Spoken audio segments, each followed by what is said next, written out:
Zero return দাখিল আইনত দণ্ডনীয়, হতে পারে 5 বছরের জেল। আওয়ামী লীগের ক্ষমা চাওয়া, অনুশোচনা সব হবে জনগণের কাছে, বললেন জয়। বড় ধরনের পরিবর্তন হচ্ছে ব্যাংক কোম্পানি আইনে, জানালেন গভর্নর। এসএসসির পুনর্নিরীক্ষণে যশোর বোর্ডে 670টি পত্রের ফলাফলে পরিবর্তন।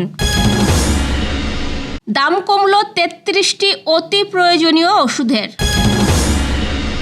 হাসান ইন্টারন্যাশনালের কর্ণধার হাসান আলীর ইন্তেকাল।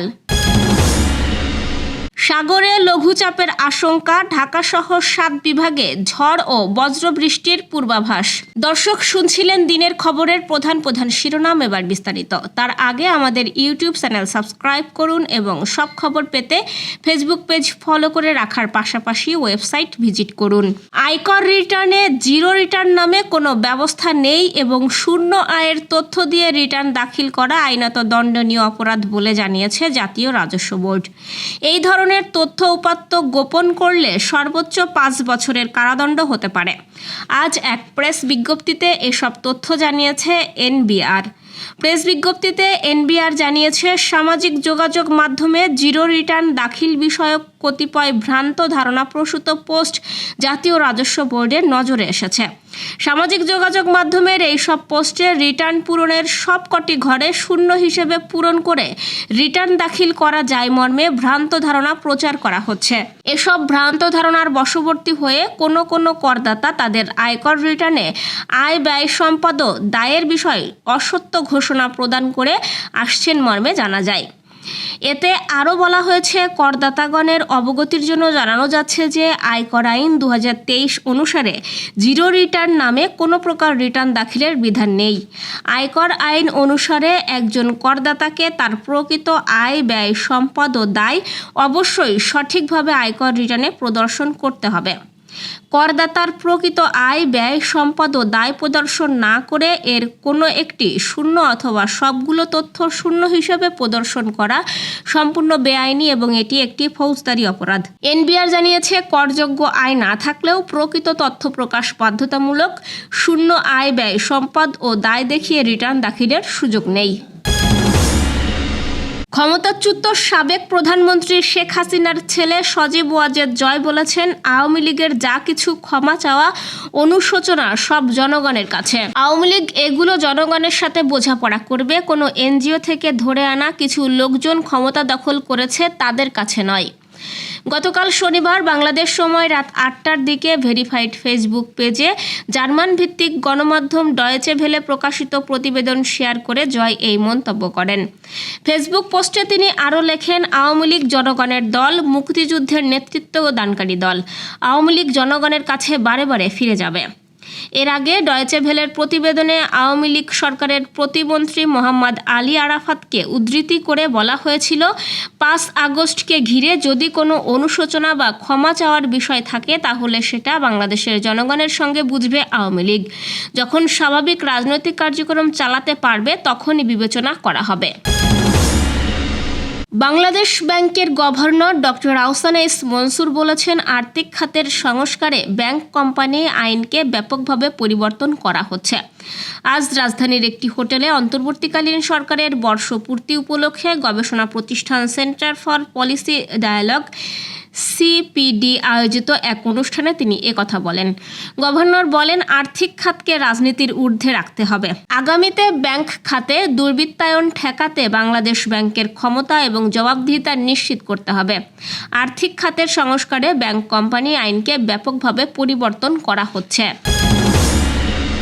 চলতি বছরের এসএসসি ও সমমান পরীক্ষার পুনর্নিরীক্ষণের ফল প্রকাশিত হয়েছে আজ সকাল 10টায়। একযোগে দেশের 9টি সাধারণ শিক্ষা বোর্ড, মাদ্রাসা ও কারিগরি শিক্ষা বোর্ডের ওয়েবসাইটে এই ফল জানানো হয়েছে। শিক্ষার্থীরা রোল নম্বর দিয়ে ফল দেখতে পারবে।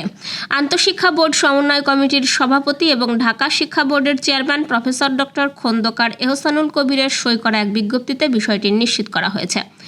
যশোর শিক্ষা বোর্ডে এইচএসসি ও সমমান পরীক্ষার খাতা পুনর্নিরীক্ষার আবেদন পড়ে ৪৯,৭৭৯টি।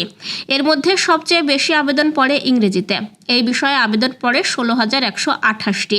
যশোর শিক্ষা বোর্ডের পরীক্ষা নিয়ন্ত্রক অধ্যাপক ডক্টর আব্দুল মতিন স্বাক্ষরিত ফলাফলে দেখা গেছে, এই আবেদনের বিপরীতে প্রকাশিত ফলাফলে পরিবর্তন এসেছে ৬৭০টি আবেদনে।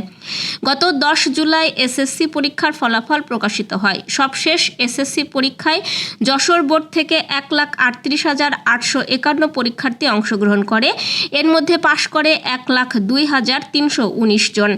ফলাফল প্রকাশের পরের দিন থেকে পরীক্ষার খাতা পুনর্নিরীক্ষার আবেদন শুরু হয়। ১৪০টির মতো ওষুধ উৎপাদন করে essential drugs company limited EDCL।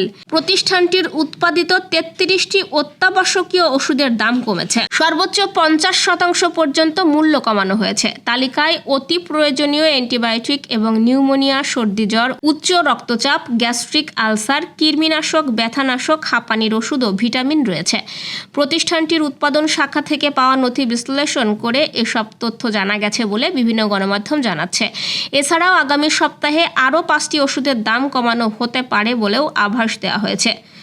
প্রতিষ্ঠার পর এই প্রথম ওষুধের দাম কমানো হলে বলে ভাষ্য প্রতিষ্ঠানটির কর্মকর্তাদের। দেশসেরা বিশিষ্ট কনস্ট্রাকশন ব্যবসায়ী যশোর হাসান ইন্টারন্যাশনালের কর্ণধার হাসান আলী ইন্তেকাল করেছেন। ইন্না লিল্লাহি ওয়া ইন্না ইলাইহি রাজিউন। আজ সকাল 6টায় ঢাকা এভারকেয়ার হাসপাতালে চিকিৎসাধীন অবস্থায় তার মৃত্যু হয়। হাসান আলী বিভিন্ন সামাজিক কাজে যুক্ত ছিলেন। সমাজসেবক হিসেবেও তার পরিচিতি রয়েছে। তার মৃত্যুর সংবাদে পোস্ট অফিস পাড়ায় তার বাড়িতে স্বজন ও গুণগ্রাহীদের ভিড় রয়েছে। আজ আসর বাদ ঈদগাহ ময়দানে তার নামাজে জানাজা অনুষ্ঠিত হবে বলে পারিবারিক সূত্রে জানা গেছে। মৃত্যুকালে হাসান আলীর বয়স হয়েছিল ৮৮ বছর। 6 পুত্র 2 কন্যা সহ তার অসংখ্য আত্মীয় ও গুণগ্রাহী রয়েছে। পিতার আত্মার মাগফিরাত কামনায় সকলের কাছে দোয়া প্রার্থনা করেছেন হাসান আলীর সন্তানরা। বঙ্গোপসাগর এবং তৎসংলগ্ন এলাকায় আগামী ১৩ আগস্টের দিকে ফের একটি লঘুচাপ সৃষ্টির আশঙ্কা করেছে বাংলাদেশ আবহাওয়া অধিদপ্তর। এর প্রভাবে সপ্তাহ জুড়ে উপকূলীয় অঞ্চল ছাড়াও দেশের বিভিন্ন অঞ্চলে বিচ্ছিন্নভাবে ঝড়ের সঙ্গে ব্যাপক বৃষ্টিপাত হতে পারে বলে জানিয়েছে সংস্থাটি। আজ বাংলাদেশ আবহাওয়া অধিদপ্তরের দেয়া পূর্বাভাসে এ তথ্য জানা গেছে। এতে বলা হয়েছে, আজ সন্ধ্যা 6টার মধ্যে রংপুর বিভাগের অনেক জায়গায়, রাজশাহী, ময়মনসিংহ ও সিলেট বিভাগের কিছু কিছু জায়গায় এবং ঢাকা, খুলনা, বরিশাল ও চট্টগ্রাম বিভাগের 2-1 জায়গায় অস্থায়ীভাবে দমকা হাওয়া সহ হালকা থেকে মাঝারি ধরনের বৃষ্টি বা বজ্রবৃষ্টি হতে পারে। সেই সঙ্গে রংপুর, রাজশাহী, ময়মনসিংহ ও সিলেট বিভাগের কোথাও কোথাও মাঝারি ধরনের ভারী থেকে অতি ভারী বর্ষণ হতে পারে। এছাড়াও সারা দেশে দিন এবং রাতের তাপমাত্রা সামান্য বাড়তে পারে।